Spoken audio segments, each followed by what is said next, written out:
And good morning, afternoon, or evening, depending upon when you're watching this, because we're on radio and television. Hi, I'm Bill Steven Saus. Welcome to Forum 360.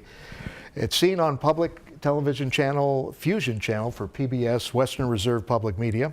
We're hosted by Hudson Community TV, and we are heard on the Rubber City radio stations, WONE, WAKR, WQMX. And we want to say hello to those folks.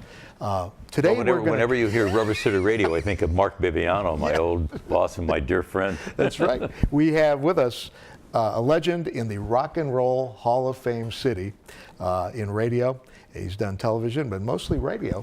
And he is known as the Duker. Many of you recognize him, but to us, he's Larry Morrow. And we are fortunate to have Larry Morrow to talk to us about what it's like to broadcast rock and roll in the Hall of Fame city, and to even work at the Hall of Fame. You worked on the Sirius at the end of your outstanding career in rock and roll. You worked at Sirius XM right out of the Hall of Fame in Cleveland, rock and roll. And that was fun. That was great. That was great fun, Bill. Yeah. Now, let's go back, because you came from Detroit, one of the larger markets, and they were the Motown. And of course, Philadelphia had their rock and roll, Dick Clark and his group. New York, of course, all 1010, WINS, WABC, all these great rock stations. Los Angeles, they're all competing to be the rock and roll city. But somehow you knew Cleveland was going to be a great city for rock and roll. Well, I think the reason we knew that, Bill, is that if you wanted a record broken, and what I mean by that is if a promotion man wanted to promote a record and have it represent every age group, every ethnic group, right, Cleveland was the market to what they would call break the record. And I don't mean literally taking a record and breaking it. It was a test market for hits, but right? Test market it. And that's how Cleveland became the influence, and not with the music industry, but the entire industry of radio and rock and roll, if you will. Now, I remember growing up and hearing Big Wilson and some of the early 1100, which later you worked at 3WE, but there was 850, and even before WJW 850, there was a fella that came from Pennsylvania, and his name was Alan Freed. Yeah. And he worked at WAKR 1590, one of the stations that we're airing this on, this program of Forum 360. And then he moved to Cleveland, and Alan Freed met up. He was called the King of the Moondog Kingdom. And of course, he met a record rendezvous owner, Leo Mintz. And tell us how the name rock and roll came up. You remember hearing that? Well, I guess that Leo Mintz, who owned the record store, was very close friends with Alan Freed. Right. And Alan was doing a show, and he says, I do these record hops. He didn't call them record hops then. They just called them Moondog Balls or whatever they were. Coronation. And he said, all we're doing, we're playing this kind of rock music and that kind of rock music. And he said, I really don't know what to call it. And Leo said, why don't you call it rock and roll? And rock and roll was born. In Cleveland. In Cleveland. And that's right. Meanwhile, you were a young man, and about that time you were in the United States Marine Corps. When Alan Freed was rock and rolling in Cleveland. You were in the United States Marine Corps, left your Detroit area of Michigan, went out west to San Diego, studied under the tutelage of the Marine Corps. Yes, and which was one of the greatest experience of my life, and still to this day it is. And it's amazing. You became the Duker, but you met the King at an airport in Chicago. That was my very first interview, as a matter of fact. Elvis Presley. I write in my book, my very first interview was Elvis Presley. And the way that happened, Bill, was several of us, we left Detroit and we're in Chicago on our way to San Diego, as you had mentioned. And we got like an hour layover, and so we walk into this little restaurant to get something to eat or drink. And I said, oh my gosh, to the guys, there's Elvis Presley. And he had his first hit record out called Heartbreak Hotel. And I had purchased that 45. And I said, I can't believe it, there's Elvis Presley. I said, guys, let's go over there and say hi to him. And they said, oh, no, man, we'll follow you. So I went over. He was sitting at the bar all by himself. And I said, Elvis Presley, I said, please forgive us. We don't mean to bother you at all, but we're in the Marine Corps. We're on our way to San Diego for boot camp. And I just wanted to say, probably another phrase for thank you for your service, but I said, look, I want you to know something, because he had not gone into the Army yet. I said, I just want you to know something, that I have your record and I just would love to have your autograph. Right. So he signed an autograph on these little napkins for each one of us, like 7 of us. None of us have that napkin, but I called that my very first interview. That's where the Duker met the king. Yes. So then later, Bill, he actually went in the Army, I think like 6 or 7 months went to later. Germany But he did, and yeah, so but forth. he did say to us, and it wouldn't be thank you for your service as we say today, but it was, hey guys, I just want you to know how much I really admire you guys for doing what you're doing for America. And he knew he was going to eventually Yeah. get involved. And Larry, there was a disc jockey in Cleveland that became a professor of media at Kent State, I believe, Bill Randall, Yes. who brought Elvis into Cleveland and worked at WERE, one of the stations you used to have to compete against and work with sometimes. So getting back to seeing the evolution of the Rock and Roll Hall of Fame, did you ever think it would be right downtown by the Cleveland Browns Stadium, right down by Brick Lake Front Airport? You know, when you saw your friend Terry Stewart, Yes. who was the first CEO of the Rock and Roll Hall of Fame, what did you say, Terry? Did you talk to, did the media folks, the radio guys get Well, together? a couple of my old buddies were really almost singularly responsible for making sure that we got the Rock and Roll Hall of Fame, which was Jeff and Flash. Who are on Yes. Rubber City Radio, at least Jeff and Kidsbach good is. friends. I love these guys. But we all got together in a committee. There were Right. Jeff and Flash and others, but Jeff and Flash really led the way. Right. And then USA picked it up, and as you well know, the rest is history. You had to compete with New York. Right, we were competing with New York and Memphis and other cities, Detroit, but we ended up getting it. But the emphasis, I still say to this day, that it was really Jeff and Flash who put the arm down on everyone, boy, and because of the power of their radio station and the power of their persona, if you will, we ended up getting the Rock and Roll Hall of Fame. That's to this day, it's an admirable thing. But it was great to be on that committee. Right, and you had all the great record stores involved, and we were talking about a legend in his own area, Steve Popovich, who was with Decca and he was with Columbia Records, and a native of Pennsylvania, but he moved to Cleveland, got very active. And the very first guy that I met when I came from Detroit. Yes. He was a promotion man for Decca Records, and he had a band. And when I came to Cleveland, a buddy of mine, Pete Gideon, who was also the national promotion man for Decca, said, I want you to meet the local guy. His name is Steve Popovich. So we went to a club in Willoughby Hills that night, and that's how I met Steve, and then became really good friends with Steve. I loved him. And it broke my heart the day that we lost him. He passed away, and he started Cleveland International Records and brought local fame. Now, you were at a couple of radio stations in Michigan, and then you crossed over into Ontario to the biggest radio station in Western Ontario, CKLW. Yes. 800. And I remember growing up in Northern Ohio, and we were listening to CKLW all the time. And yeah, we were the Big Eight. The Big Eight. And the power was just coming down across Lake Erie and competing with the smaller stations like WERE and WJW and 1100, KYW and WKYC. The ladies and gentlemen, the call letters change, but the station, the frequencies are still solid. Yeah, that's right. And anyway, so you were in Motown. And Motown had that West Grand Boulevard. West Grand Motown Boulevard. Records. So tell me, what was the consideration when you were in Motown? The music, that was their neighborhood. And did you ever think I'd leave Motown and come to Cleveland? You had that. You probably didn't get a lot of contact with Cleveland when you were younger, So tell us the story about how you found a radio station with a fellow I used to work for, who happened to pick you up when you came to town, Eric Stevens, and Norm Wayne, who owned a station. He worked at WHK and a big rock and roll station in Cleveland.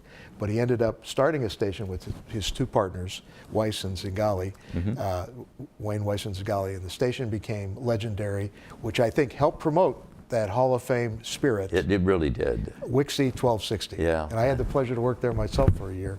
But what can you tell us about that transition from Detroit? Well, the landscape at that time, the radio landscape was very complex. Rock and roll was just starting to make its entry into the minds and the spirits of all these young people, mostly teenagers, if you will. Right. The British invasion helped with the Beatles and the Rolling Stones, etc. But when I was at CKLW, that was a big 50,000 watt station. And you normally do not get into a market the size of Detroit, Windsor, without at least 10 years experience. And I ended up getting there way too early. I got there after only being on the air for 2 years.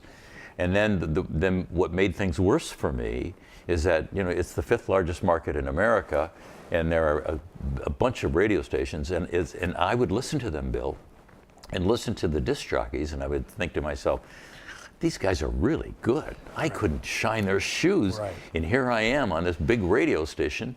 And then to make things worse, I was voted Detroit's most popular DJ. Right. Because the teenagers voted me in, yes, right? Absolutely. And so, but that signal, the signal to CKLW boomed across Lake Erie, right into Cleveland. And what I didn't know is that my night show at CKLW from 7 to midnight, the Duke Windsor show, was #1 in Cleveland. Wow. I did not know that until one day, you know, I should say how I ended up leaving CK. In those days, whenever a big company would buy a radio station, all the DJs would be fired. And so CKLW was purchased by RKO Radio, which was a big, massive radio complex at the time. And so we were all let go. And one day I received a call from Norm Wayne. I didn't know who he was. He said, I have this brand new radio station called Wixie 1260. He said, love to have Duke Windsor come to, you know, to work here. And I thought, Cleveland, that's the 8th largest market in America. And you normally step up in the markets. Right, exactly. You know, I'm going to number 4, 3, 2, or 1, right. But surely not number 8. And but as I sent my tapes up to New York and Chicago and LA and San Francisco and places like that, and Philly, nobody called. Right. Well, you know, you're talking about some of the personalities that moved around. Of course, we had Alan Freed moved to New York, 1010 WINS, That's right. 1010 WINS. And he was there with some of the great legends, Murray the K and Scott Ross, and they were bringing in the Beatles and you know, but there was a legendary disc jockey. Actually, there's a couple. One from Akron, Charlie Greer, who went from 1590 WAKR, one of the Rubber City radio stations. He went to WABC. And another fella came from WKY in Oklahoma. His name was Chuck Dunaway. Yes. And Chuck moved back from #1 in the country, the #1 radio station, WABC, 50,000 watt, to WKYC in Cleveland. Right. Then he moved over to Wixie. And you got to work with Chuck Yeah, Dunaway. So there was another gentleman that came down from a bigger market. Well, you know what was interesting, for Bill, rock and roll. Yeah, Jim, what was so interesting about all these guys is that Wixie is brand new. It's a small 5,000 watt radio station in Cleveland, Ohio. And at night was interesting, the signal would disappear. You could stand in front of Wixie 1260 at 40th and Euclid. Right. After the signal changed when it was dark. After sunset. Yeah, yep. And then you couldn't hear it. But somehow people in the neighborhoods heard it. But back to Chuck Dunaway, I looked around and I worked with Mike Ranieri. Mike had been fired from a 50,000 watt radio station in Florida. Right. The Wild Child had fired from the big station in Chicago. Dick Kemp, right. Lou King Kirby had been fired from a 50,000 watt radio station in Dallas. And Duke Windsor was fired from CKLW. Right. So all of us had been fired from big stations, and we all ended up here at Wixie 1260. And it was time for us to hone our careers, which we did. Absolutely. And we worked with a brilliant guy by the name of Norm Wayne, who knew more about promotion than anyone in America at that time, and came up with this format called More Music, More Often. And the records in those days were 2 minutes long, 2.5 minutes, if you'll remember all those songs. So we're playing 16 to 18 songs an hour.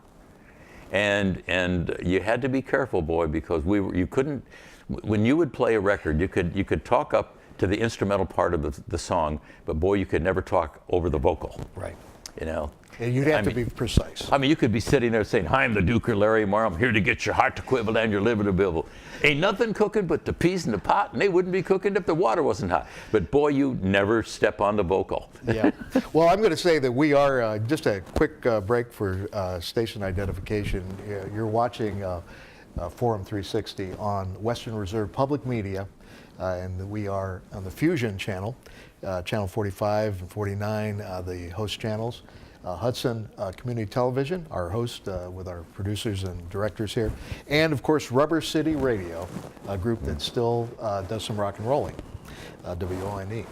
And Larry Morrow as our guest for the Rock and Roll Hall of Fame City's preeminent rock and roll disc jockey for many generations now. You've you've Five. touched life. 5. Did I say 5 for 5 decades? You look so good at your age. And you, after you left Wixie and you went to 3WE, which was 1100, you came to a station, WQAL and Q104. And tell us about that transition and the change from rock and roll. And it's still the Rock and Roll Hall of Fame City, but you're playing a little bit of a different sound. Yeah, when I was at Wixie 1260, it was all top 40. 40 records, you'd play one, put it on the bottom, play the next one. Right. That was called top 40, and those 40 records, and that's all you played. Right. Then I went to 1100, which was my real big break because it was a 50,000 watt clear channel radio station. There are only 25 of those, as you well know, Bill, in the country. And it was really wonderful to be working there. And I worked there for 10 years. And again, the station was sold. But I left that radio station. And I thought, FM is starting to become very important. And I remember my 3 little girls who are now young teenagers. And I said, how many of your friends listen to your pop on the radio in the morning? Mm-hmm. And they said, "Dad, to really be honest with you, none." I said, "Well, what are you listening to?" And they said, "Well, we're listening to this new FM station called MMS." Right. Jeff and Flash. And my one daughter, Cynthia, said, "Dad, if you're going to stay in radio, you better get your fanny over to FM." Right. So that was the next move was Q104, WQAL. Okay. Very good. And that, for me, that lasted for 15 wonderful years. So you had a little bit of rivalry with Jeff Kinsbach, a little bit of rivalry. Yeah, it was. Well, these were great friends. And Yes. But a lot of people don't realize is that Jeff at one time worked at CKLW. Right. Yeah. So we both came from CKLW. Very good. Yeah.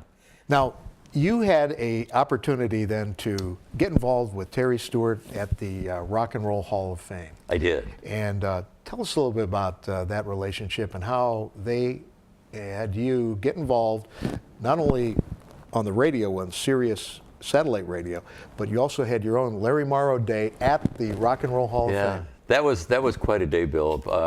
Well, when I went over to the Rock and Roll Hall of Fame, I wasn't sure that I wanted to do it. And Terry Stewart and my dear friend Avery Friedman had spoken, and Terry said, "What's it going to take to get you over here, Larry?" And I said, "I don't know if I want to do it." I said, I only want to talk to Clevelanders.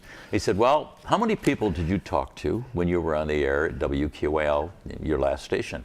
And I said, "Well, whenever I turned on the microphone, around 400,000. He says, "Does 20 million sound better?"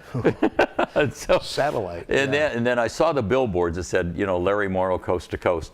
And whenever I would open up my microphone from the Rock and Roll Hall of Fame, the biggest kick was when I opened up the show, or every once in a while I'd say, "Hi everyone, good morning. I'm the Duker, Larry Morrow, broadcasting coast to coast on Sirius Satellite Radio from the Rock and Roll Hall of Fame in the greatest city in America to live, work, play, and raise a family." And I noticed that you had opportunities to interview some of the rock and roll stars when they come through the station and visit the Rock. Rock and Roll Hall of Fame, and that must have made you, take you back to some of the days when you made some of those people, because disc jockeys really made the songs. People strong. If a disc jockey got hooked on a song, and I remember working at CKLW, and I'm trying to think of the song that I hated, and then I got to love, and I thought, if I can, and it was Louie Louie. Louie, Louie. King's Remember Room that? type thing, yeah. And I said, if I can break this record, so to speak, Right. literally break it, but then again, the term within the industry is break the records to make it Right. popular. And I said, I hate this song so much, I'm going to take it. So I would take a 45 and break it on the air. And people would say, are you crazy? We love that song. Right. Then I ended up getting a gold record when the record went national and turned out to be a million seller. Yeah, those were very, very big days. And when Terry Stewart one day said, Larry, we want to have a Larry Morrow night at the Rock and Roll Hall of Fame. And I said, Terry, I really don't want to do that. Because first of all, I thought, who's going to come? So now it comes time for that night, Bill, and it was like 10 degrees below zero, snowing like crazy, and I finished my show at 6 o'clock in the afternoon, 6 o'clock at night. I went into the green room to have dinner with Avery Friedman and Terry Stewart.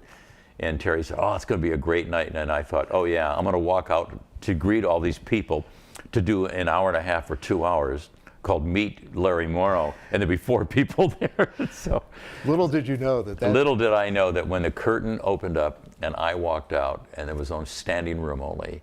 And what was really fascinating about that night, and I was touched by that, it really did touch my heart, Bill, is that people had come all the way from Toledo.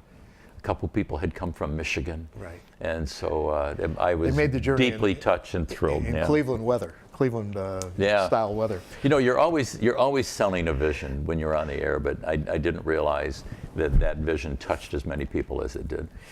You came through several decades, and you look so good at your age. I'll tell you, you're going to be Not bad for a guy who just turned 100, huh? Oh wow! You're getting up there. Oh yes. And but you're getting up there, and I just think that I don't know what it is, but you survived some of the rock and roll. We get a lot of the negative side of rock and roll, but you seem to stay above board, above the payola scandals where many disc jockeys were losing their jobs, and you stayed in a positive direction, which thanks to Rosary, your wife, and your children,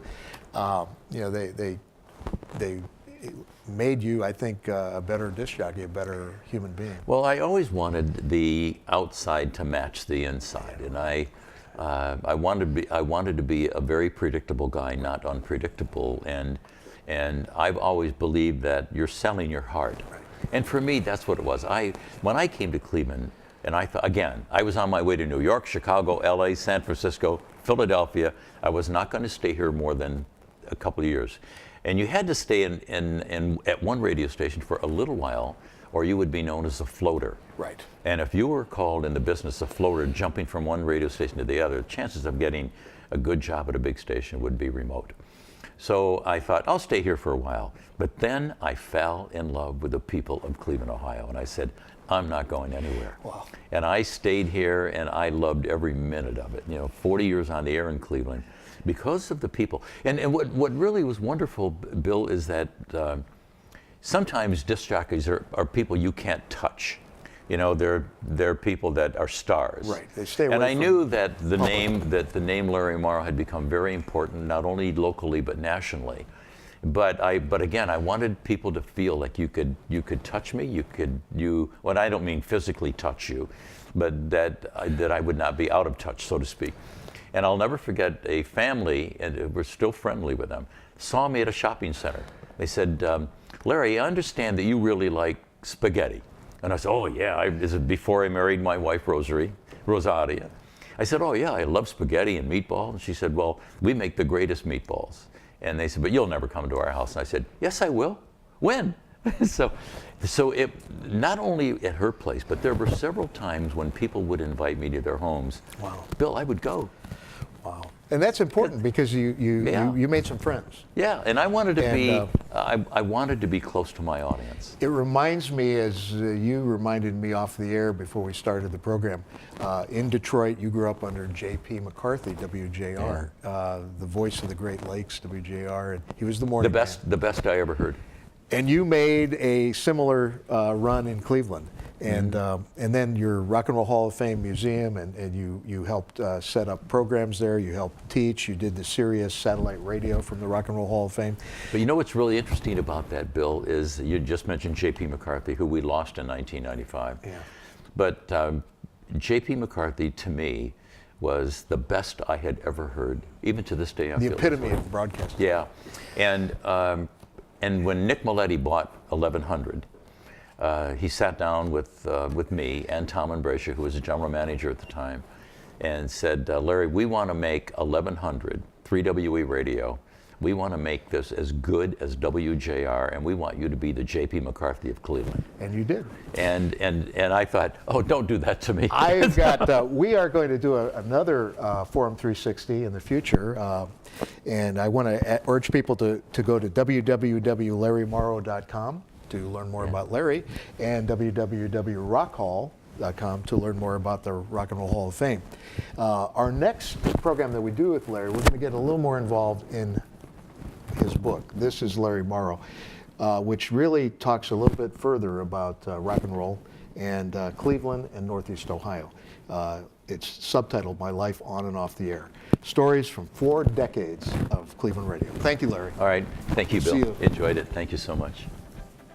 Forum 360 is brought to you with support from Electric Impulse Communications, Kim and Harvey Nelson, Rubber City Radio Group, Acronist.com, Hudson Cable, Medical Mutual of Ohio, Forum 360 supporters, and the Shaw Jewish Community Center of Akron.